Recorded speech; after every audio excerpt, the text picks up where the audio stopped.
Hi, I am Jaseluh Saturinas, or you can call me Miss Jazz. I'm a Guidance Services Specialist from the Office of Student Affairs. I am a Guidance Services Specialist. I oversee also the guidance services of UP Cebu, and particularly I am handling the College of Communication, Art and Design students.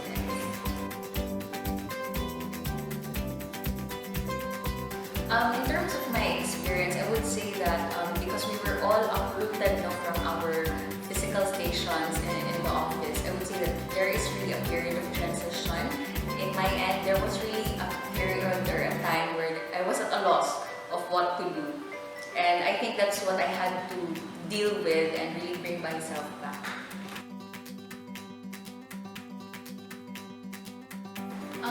Yes, I do. I think first would be in terms of the loss of the physical resources. No? So when you're in the office, you're provided with everything.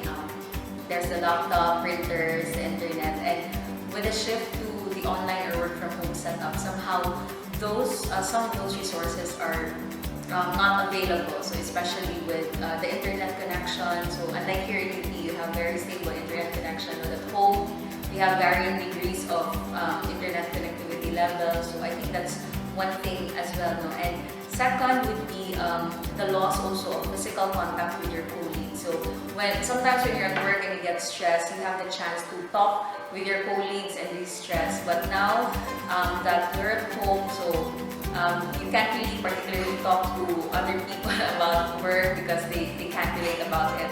So I think that's one. Those are the things in terms of physical resources and the physical contact with workmates.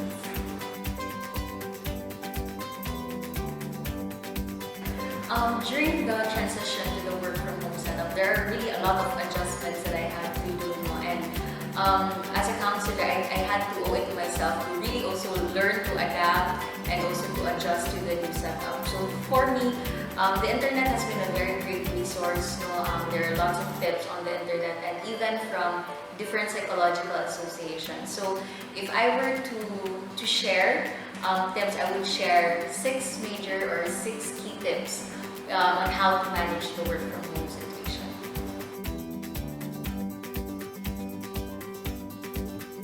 Number one would be to define your workspace, because once you have a designated workspace, it somehow gives you the atmosphere or the mindset that you are geared for productivity. So just like how your office is geared up for you to be more productive or to do work, having that space at home also ensures that you are also given that kind of atmosphere as well. And at the same time, you also ensure that your productivity or your work arrangement does not intrude to the lives of the other household members as well. And at the same time, it also reminds them that this space is off limits because it's not somewhere they can eat or they can drink or they can chat, but it's actually a productivity workspace and you're able to focus on your work alone.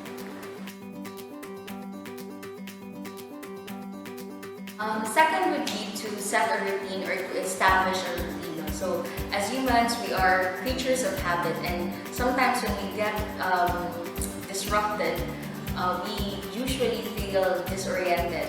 And for us to gain back that sense of normalcy or for us to gain back control, we have to return also to routines or to set up new routines. So just in similar to the work from home situation, try to also mimic your work hours at the office. This is also to make sure that we are not also overloaded with the work, because usually there is a tendency that when we're working from home, there's a tendency to overwork and there's a tendency also to feel guilty because we don't want to be seen as lazy by our boss or by our workmates.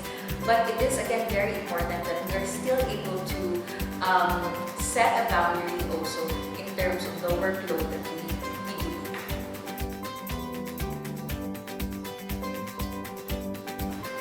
Third would be to set boundaries. So when we're actually doing the work from home situation, there's usually a blurring in terms of the time, the days, and there's a possibility to work 24/7. But that goes against healthy self-care. So tell yourself that there's a limit to what you can do. So there might be a tendency that a supervisor or a colleague may message you in the late hours of the night, or maybe on weekends. But for you, you should take that time also to maybe to rest or to relax. And there's also a polite way of saying no. So you can always say no.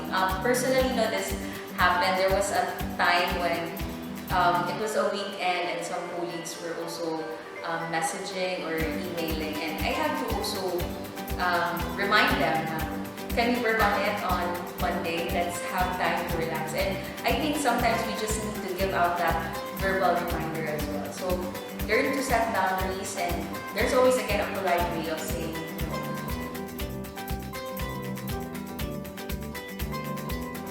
Fourth would be to communicate. So once you're now able to set your boundaries, you set your routine, it's also very important that you're able to communicate this to them so that your colleagues, your supervisor would know when the time when you would be most responsive.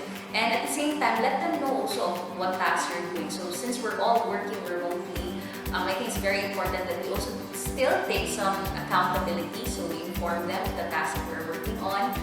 We also inform them if there are tasks that we're having difficulties with, or are we facing internet connectivity issues. So let them know of what's going on, because if there are things that make it difficult for you to accomplish your work, maybe you can also ask help from our colleagues. So very important still to communicate in the work from home situation.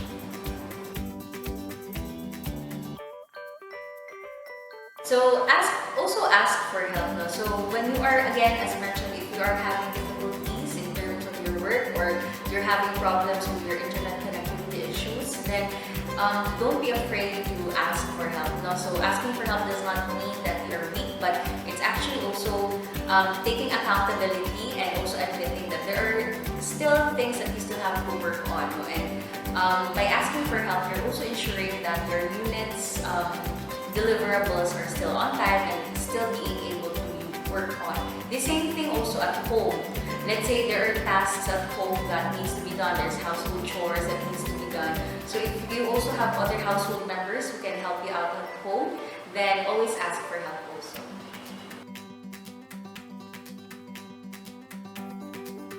Lastly will be to take breaks. Just like how you schedule the tasks that you have to do, make sure to schedule in also your breaks, no? Because this will be critical to your sanity, but also at the same time to make sure also that your eyes rest, no, from the computer screen. So make a concerted effort that you can step away from the computer screen maybe for around a few minutes, so that you're able to rest for a while, and at the same time maybe for you to grab a cup of coffee just to make you feel energized and to make you feel more relaxed also as you take on your tasks for the day.